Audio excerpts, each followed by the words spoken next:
እንኳን ድንግል ማርያም የኔ አይን የእናንተም አይን ማለት ነው እንዳይከፋችሁ ሳይሰበር ሰውን ከነግሩ ማስገባት ይችላል። ላንግባባ እንችላለን። ምክንያቱም ገባው እንዴ እንዳይል ሰው ማለት ነው።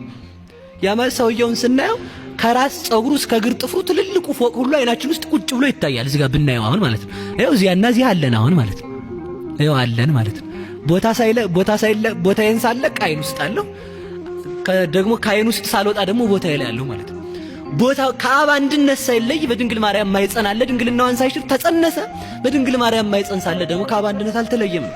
አምላክም ሰውም ነው ስንል እሱን ነው የሚያስረዳው። ስለዚህ ምንን ትሰብክልናለች ከተባለ በዚያ በድንግልና የማይለወጥ ልጇን የማይለወጥ ድንግልና እንዳላት ወደ ሰውነት ያልተለወጠ ልጅ አላት፣ ወደ አምላክነትም ያልተለወጠ ልጅ አላት። ሰውም አምላክም የሆነ ልጅ አላት ማለታችን ነው።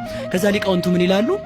ትንቢቱን እሱ ባወቀ አናግሮታል፣ ምሳሌውንም እሱ ባወቀ አስመስሏል። ምስጢሩ እንደው ምንድነው ይላሉ ሊቃውንቱ ሲናገሩ። ምንድነው ምስጢሩ ያለውን ሲናገሩ እሷ እሱን ወልዳ እስከ ዘላለም ድንግል እየተባለች እንደምትኖር እሱም ከሷ ተወልዶ እስከ ዘላለሙ አምላክ ወሰብ ሲባል ይኖራል።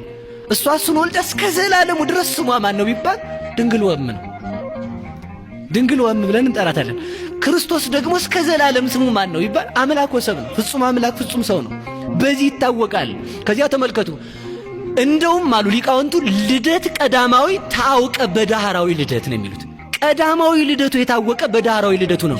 ለምን ሲባል ከድንግል ማርያም ያላባት መወለዱ ከአብ ያለ እናት መወለዱን ያስረዳለታል።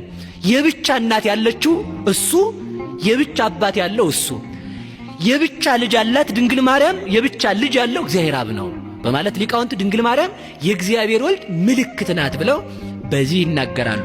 ሶስተኛ ድንግል ማርያም ነው የእግዚአብሔር መንፈስ ቅዱስ ምልክት ናት። የእግዚአብሔር መንፈስ ቅዱስ ምልክት ናት። ምን ማለት ነው? ጌታችን መድኃኒታችን ኢየሱስ ክርስቶስ ለኒቆዲሞስ ሲነግረው እንዴት ነው ከመንፈስ ቅዱስ ልንወለድ የምንችለው ሲለው እስመ መንፈስ ሀበ ፈቀደ ይነፍሖ ቃሉ ተሰማ ወይ ተአምር እምኀበሂ ይመጽእ ወኀበሂ ይሐውር። መንፈስ ነፋስ ከወዴትም እንደመጣ አታውቅም፣ ወዴትም እንደሚሄድ አታውቅም። ከየት እንደመጣም አታውቅም፣ ወዴት እንደሚሄድም አታውቅም። ቃሉን ትሰማለህ፣ ከየት እንደተነሳ አታውቅም። ሲነፍስ ዛፍ ሲያወዛውዝ ልታየው ትችላለህ፣ ወዴት እንደሚሄድም ላትለይ ትችላለህ። እንደዚህ ካለ ስለዚህ ምን ይባላል ማለት ነው? ድንግል ማርያም የመንፈስ ቅዱስ ምሳሌ ናት ስንል መንፈስ ማለት የማይመረመር ከህሊና በላይ የሆነ ክንፍ ያለው በሮ የማይደርስበት ህሊና ያለው አስቦ የማይዘልቀው ጥልቅ ረቂቅ ዘእምረቂቃን ምጡቅ እምኩሎሙ ፍጥረታት ማለት ነው። በፍጥረታት ህሊና ታስቦ የማያልቅ የማይገመት ማለት ነው።